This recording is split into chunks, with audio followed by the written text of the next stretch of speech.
मित्रों नमस्कार। The dialogue के व्यूज रूम में आपका स्वागत है। द डायलॉग के व्यूज रूम में आज चर्चा होगी कांवड़ यात्रा की। 2 दिनों के बाद कांवड़ यात्रा शुरू हो रही है। सरकार स्वयं संकट में घिरी हुई है, परेशान है कि कब सरकार को गिरा दे, सरकार को बना दे, भाजपा टूट जाए। इस प्रकार की बातें चल रही है, बहसें हो रही है, कयास कवायद सब कुछ जारी है।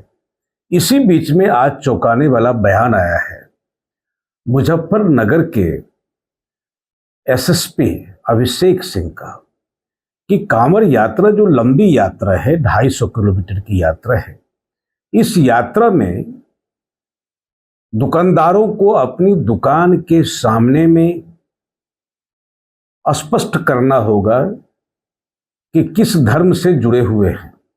देखिए, कांवड़ की तैयारियां शुरू हो गई हैं और हमारे जनपद में लगभग 240 किलोमीटर का कांवड़ मार्ग है। इसमें जितने भी खान पान के दुकानें हैं, चाहे वो होटल, ढाबे, ठेले, जहां से भी कांवड़िए अपनी खाद्य सामग्री खरीद सकते हैं, उन सबको ये निर्देशित किया गया है कि अपने प्रोप्राइटर के या काम करने वालों के नाम ज़रूर डिस्प्ले करें। ये इसलिए ज़रूरी है ताकि किसी प्रकार का कोई कन्फ्यूजन किसी भी कांवड़िए के अंदर ना रहे।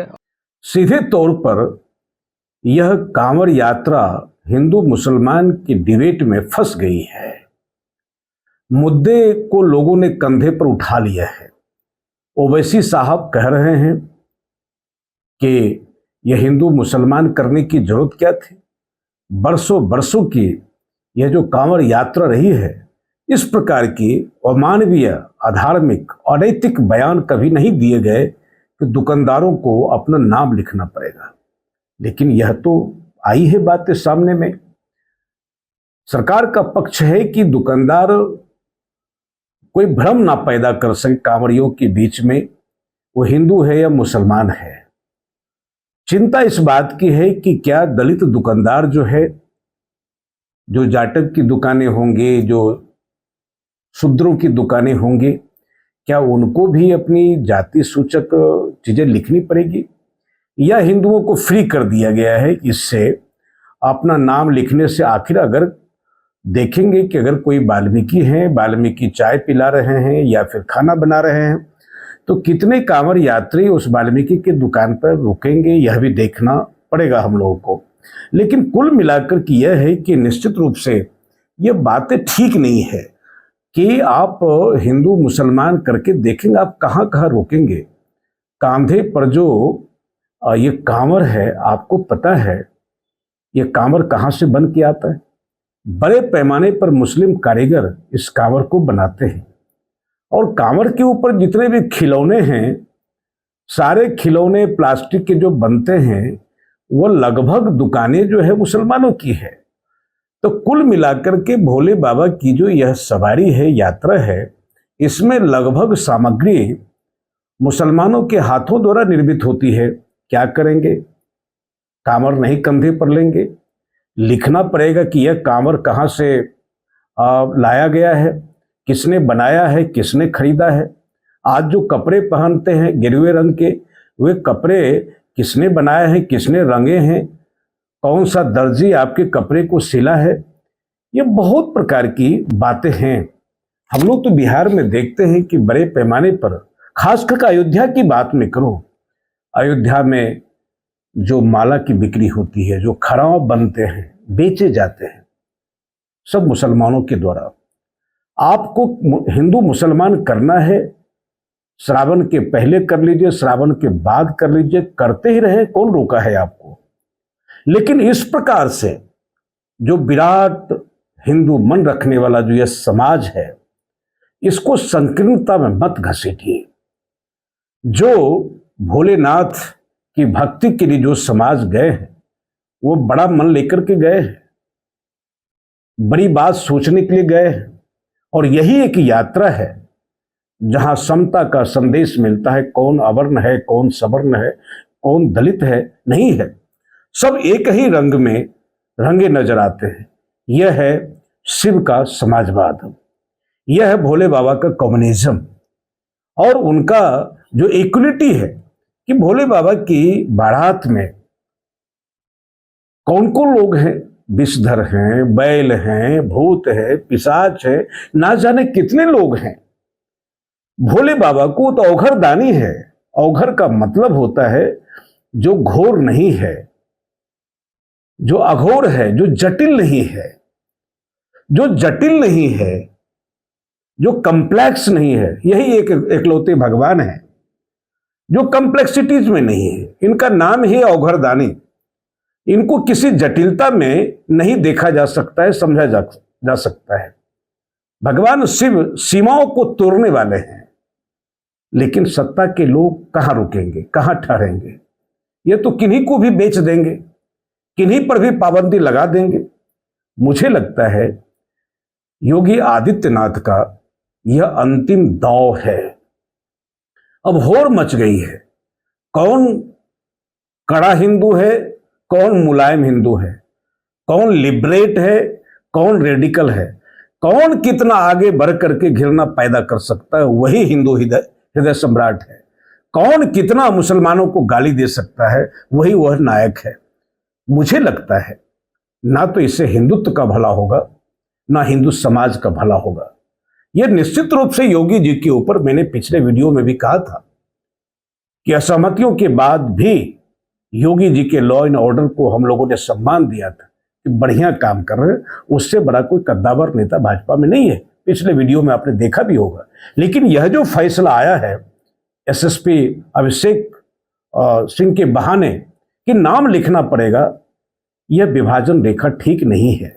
यह निश्चित रूप से पिछले दिनों यह भी जो स्पॉन्सर्ड या प्रायोजित एंटी सोशल एलिमेंट है, जिनका काम ही है किसी के द्वारा भी पोषित हो सकता है, मुसलमान समाज के जो नेता हैं उसके द्वारा भी भड़काने वाले कुछ कार्यकलाप या भड़काने वाली कुछ योजनाएं सामने आ सकती है। और हिंदू समाज के पास भी कम मुसलमान नहीं है, उनके पास भी स्पॉन्सर्ड मुसलमान हैं, प्रायोजित मुसलमान हैं, उनके पैसे पर पलने वाले भी मुसलमान हैं जो अराजकता पैदा कर सकते हैं। निश्चित रूप से यह लगता नहीं है कि हम कोई धर्म का संदेश देने जा रहे हैं, कोई समता का मूल्य हम स्थापित करने जा रहे हैं। निश्चित रूप से इस प्रकार के बयान वो ठीक नहीं है और मुझे लगता है कि सरकार को तुरंत वापस लेना चाहिए। एक मानवता को, मनुष्य को जोड़ने के लिए यह कोई भी धर्म यात्रा है। कल परसों ताजिया पर बातचीत हुई, प्रतिबंध लगाए गए कि तलवार लेकर के ना निकले।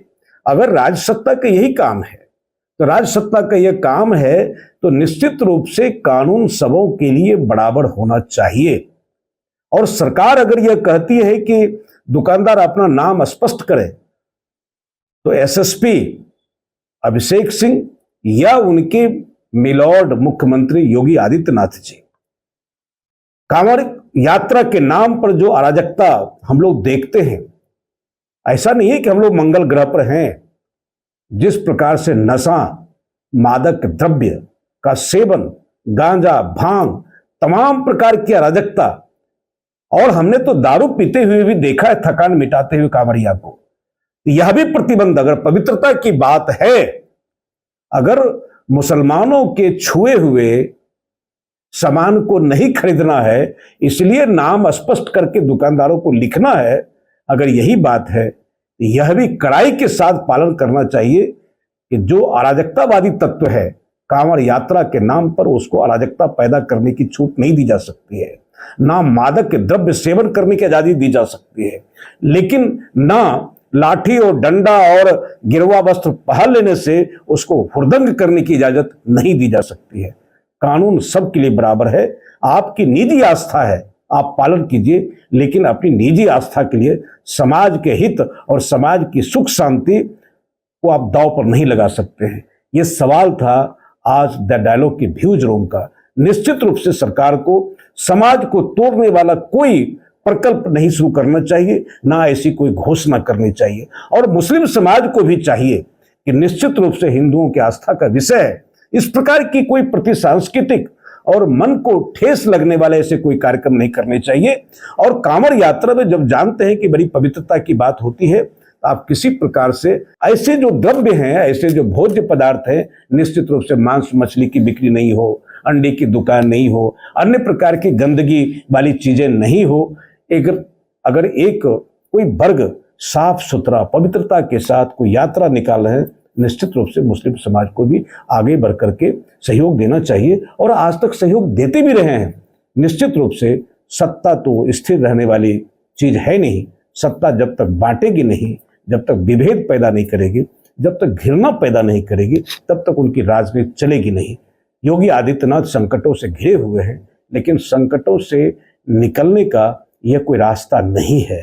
हो गया हिंदू मुसलमान तो कर लिए, देख लिया परिणाम क्या हुआ। निश्चित रूप से समग्रता के साथ में पूरे भारत को साथ लेकर के चलने की ताकत आपके पास है।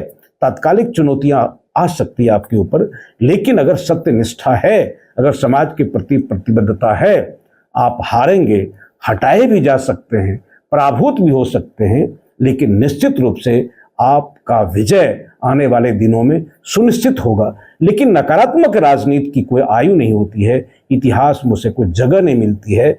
वह ठीक है, घृणा को आप अभिव्यक्त कर सकते हैं, जो कुंठा है हिंदू समाज के भीतर, उस कुंठा को आप अभिव्यक्त कर सकते हैं, उसको अपने साथ जोड़ सकते हैं, लेकिन यह राजनीति नहीं है। और इस राजनीति से ना तो समाज मजबूत होगा, ना राष्ट्र मजबूत होगा। बने रहिए द डायलॉग के इस व्यूज रूम के साथ में, और हम लोग इसी प्रकार की चर्चा करते रहेंगे। श्रावण मेला की, कांवड़ यात्रा की बहुत बहुत शुभकामनाएं। पूरी पवित्रता के साथ में अवघर बनिए। हाँ बिल्कुल, जटिलताओं से बाहर निकलिए और तमाम लोगों को गले लगाइए, चाहे विषधर हो, चाहे वह पयोधर हो, सबको गले लगाइए। यही महादेव का संदेश है, यही भोले बाबा की जो है यह प्रसाद होगा। निश्चित रूप से आप आगे बढ़िए, लेकिन यह भी सोचिए कि हमारे समाजवादी नेता कहते हैं कि साल भर तौल कम और सावन में बोल बम। काश अगर यही बेचैनी भोले बाबा की बनाई हुई दुनिया को आप सजाने में लगाते, अगर थोड़ा पानी निकाल करके सूखे हुए वृक्ष पर भी डालते और भी बेहतर होता, और भोले बाबा प्रसन्न होते, आशीर्वाद डालते। इस पूरी गर्मी में ना जाने कितने पौधे सूख गए, जल गए, राख हो गए। काश अगर यही तत्परता होती कि अपने घर से 50 कदम भी निकल करके कुछ पानी किसी सूखे हुए पौधे में डाल दिए होते, किसी प्यासे कंठ को पानी पिला दिए रहते, तो निश्चित रूप से भोले बाबा, महादेव, बाबा विश्वनाथ, केदारनाथ सब प्रसन्न होते। हमारे वक्त, हमारी ही विरासत, हमारी ही रचना के प्रति इतना प्रतिबद्ध है। इसी संदेश के साथ मैं अपनी बातों को विराम देता हूँ। नमस्कार, बने रहिए हमारे साथ।